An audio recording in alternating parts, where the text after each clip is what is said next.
First thing I thought about when I was getting ready for this was that we're doing evangelism.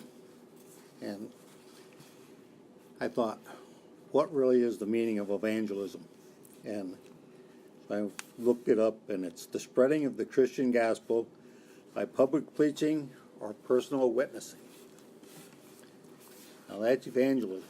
Now, being an evangelist, getting evangelism, you have to be an evangelist, which is a person who proclaims the gospel of Christ. Literally, however, the word means one who proclaims good tidings. As it says in Ephesians 4:11, says, "It was he who gave some to be apostles, some to be prophets, some to be evangelists, and some to be pastors and teachers." Now, the evangelist was a gift of God, to the early church. And they were our apostles who traveled around all the wide geographical area, preaching to those whom the Holy Spirit led them to. Acts 8:4 says, "Those who had been scattered preached the word wherever they went." Those were the apostles, because they proclaimed the gospel. Today we continue this witness of Jesus as we bring his message to others. Now those were the meanings of it. Now, back in '94 when I first met Barb, if you told me that I would probably be an evangelist, I would look at you and said, yeah, right. Now we commenced on a long-distance relationship, Barb and I, as most of you know. I was in New York and she was in northern Michigan. I won't go into the details how we met. You probably already heard the story of that anyway, so we don't need to go there. But what took place with me was I knew I had to change my life because it just wasn't the way my life should be going. So the first time I went up to northern Michigan, I'm getting ready to come back on Sunday morning. I'm getting ready to leave early. And I remember Barb saying, "Well, we're going to church first." And I says, "Well, I got a 10-hour drive." "Well, that's all right," she says. You'll get back at that. Well, that was probably the best thing I ever did in my life, was going to church at Stutzmanville Chapel. And walked in there, and there was a pastor there. His name was Ed Warner. And he put a big change in my heart that first sermon that he gave. It was like, a lot of you have been and heard from Bob Chappell teach in Calvary Chapel of Greece, and he was similar to him. Because you'd be sitting there in the pew, and it'd be like, you'd kind of look around to each side and say, ain't he talking to somebody else? How come he's just talking to me? So it got to be, whenever I went up there, I always planned it to go to church with Barb. And got to know a lot of the men up there too, fellowship with. It was a total different change of my life going up there, getting away from the bars down here. So after come '96 when we got married, I totally quit drinking, quit smoking. We got married. And then we came back here to New York after we were married. And we started going to Calvary, we started going to another church out in Rockport and Clarkson, and then we ended up at Calvary Chapel in Grace under Pastor Bob. And that was in 2001. We started there in the fall. And in 2002, the church started planning a mission trip to Russia. Now, I'd been in service, been overseas quite a bit, but I've never been to Russia. I thought, well, what a chance to go to Russia and do something, you know, because they were planning on working on an orphanage over there.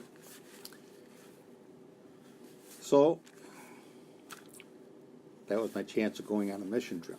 And we got over there, and I thought the mission would be just, working on the church and doing stuff like that. But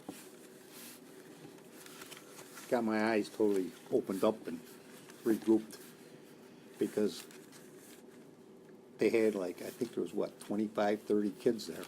And to hear their stories and where they came from and what they're going through and what they're doing, I think we all attached one or two or a couple of the kids there. And, it was hard because we didn't know their language. We'd taken lessons back here to learn Russia, but that didn't really work out too well. But we had interpreters over there, but, there was 12, 13 of us, so how often could you have the interpreter sitting there beside you when you're talking or sharing with the kids? So it got to be more of giving them a hug. You learned how to communicate, and it was just a blessing being with them. And when we left there, the kids cried, we cried, having to leave, just having to leave them there.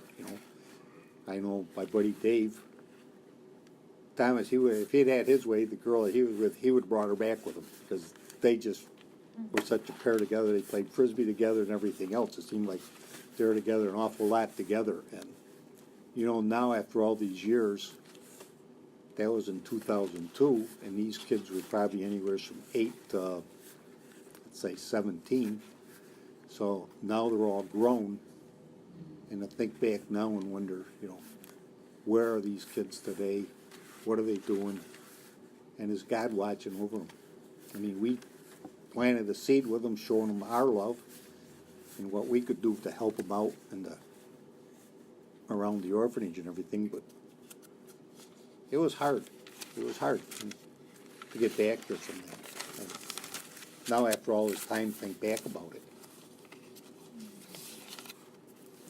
I've been on several of those since. I've been went to a mission trip down in New Orleans, went to England, and I've been over to the Philippines. And each one of them is different, but you go there thinking you're gonna change things or do a lot of work in that, and that's it. But it's not what you go on a mission trip and do. It's more, when you get back, you realize how they touched your heart and how you feel about everything. And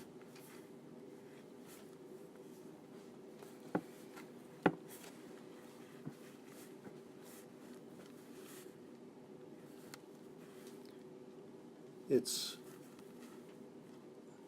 how do I put this?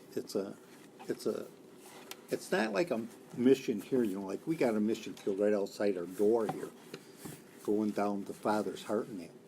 But going on a mission trip over there is completely different, because you end up in a foreign country, where you don't know the language, and probably they may not be able to speak our language.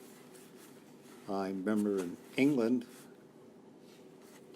when we were working on a coffee house, changing this disaster of a basement of a building over, a group from Hungary of men came to help us on this renovation, and they had 2 interpreters, and there was, I think, 8 of them, and somehow you manage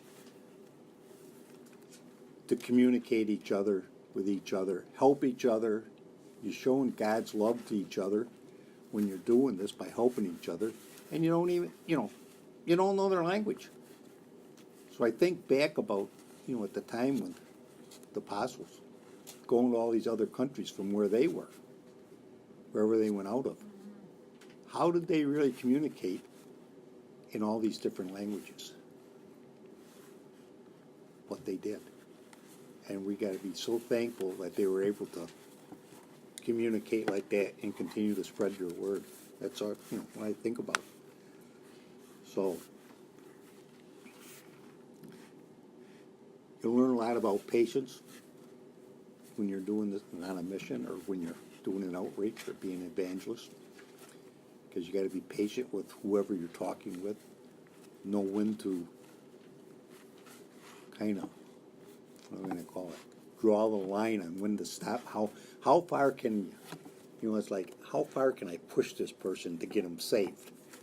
You don't want to get him where he all of a sudden he's upset with you and wants to leave.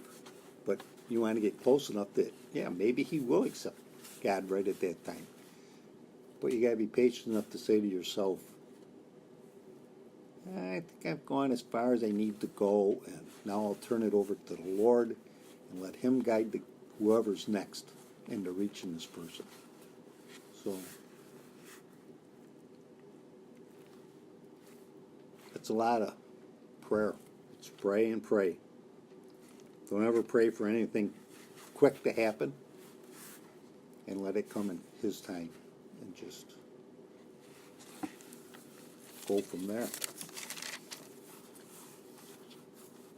Because God has plans for all of us. He uses all of us in a different way, at different times, different means.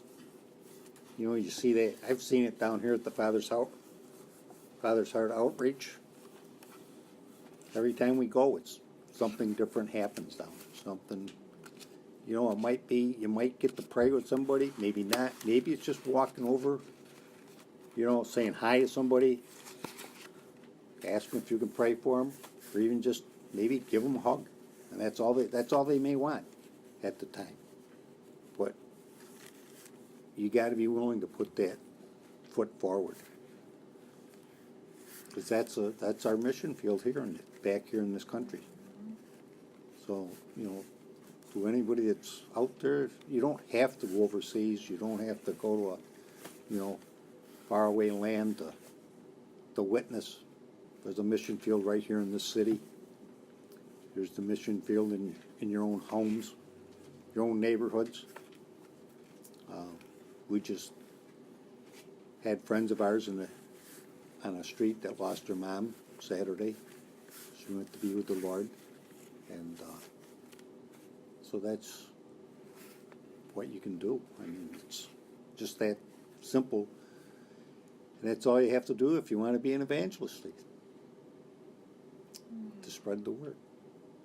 So that's my message for tonight. Kind of short, but I'm kind of a quick talker too, I guess. Okay?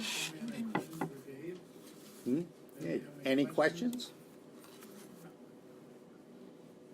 And one other thing was when we went down to New Orleans, there was, I think, about 10, 12 of us from Calvary Chapel. We went down there to convert part of a nursing home over into a sanctuary to plant a church on, I guess it'd be, say, the east side of New Orleans. And to show you how God works on you, we pulled in there on a Sunday. We got there, we drove overnight to get down there to begin with. And we pull in there on a Sunday morning, and it's raining out. So it's raining. So we go into this nursing home building. I won't forget this. And this place now has been in the flood, where the water was in up to the ceiling. So now we're standing in there. Everything is totally destroyed inside this building. All the different, picture a nursing home with rooms. And I remember us all those guys looking at each other going, what did we get ourselves into? God, come down here and help us, because we need some help. Like, stop it from raining first, because it's raining just as hard inside this building as it is outside. So, but He provided everything we needed for there. I mean, we started looking around and seeing what we needed. Yeah, we had to go get some building material, but everything we needed for the roof was outside laying on the ground. And the guy that owned this, the man that owned this building, he was living in a camper, one of the FEMA campers that was there, and he wasn't saved, and he thought, what are these guys doing here, you know? And so it gave us a chance to share with him, witness to him. Other ones that came, there was a cop that came to help us out, and you know, it was just amazing how everybody came together to get this building done. We stayed over at the college. They had a group there from Samaritan's Purse that was set up in the, I think it was like the gymnasium or something that they were in. So we spent the nights there, and they had a lot of people going out from there, but they'd hold up like a Bible study in the morning and then one at night. And we kind of agreed with them that we would come to the one in the morning, but not the one at night, because we didn't know what time, we didn't know how long we were going to work each day, because we had so much work to get done on this place. So they agreed to that, but you still got to know some of the people that were there, because we'd come back, normally we didn't get back to the gym until about 10 o'clock at night, and we'd get over to where we were working at 8, because we just didn't sleep much, we just worked. And we fellowshiped with everybody that was around here, and prayed with everybody, and that's how it worked. And I know my buddy Dave Thomas, he got talking, I heard about it all afterwards, but he was talking to somebody else from the church, and Dave had lost his son due to suicide. And he had a hard time dealing with this until he got down there and he sat down with another Christian, and they got talking, and totally changed his life from that day on how he looked at that situation that took place in his life. I mean, God works in all kinds of ways for us and at different times. So if you go on a mission trip, don't even think about the work. Think about what you're going to get out of it, how God's going to touch your heart, and you'll be surprised how he does. So that's all.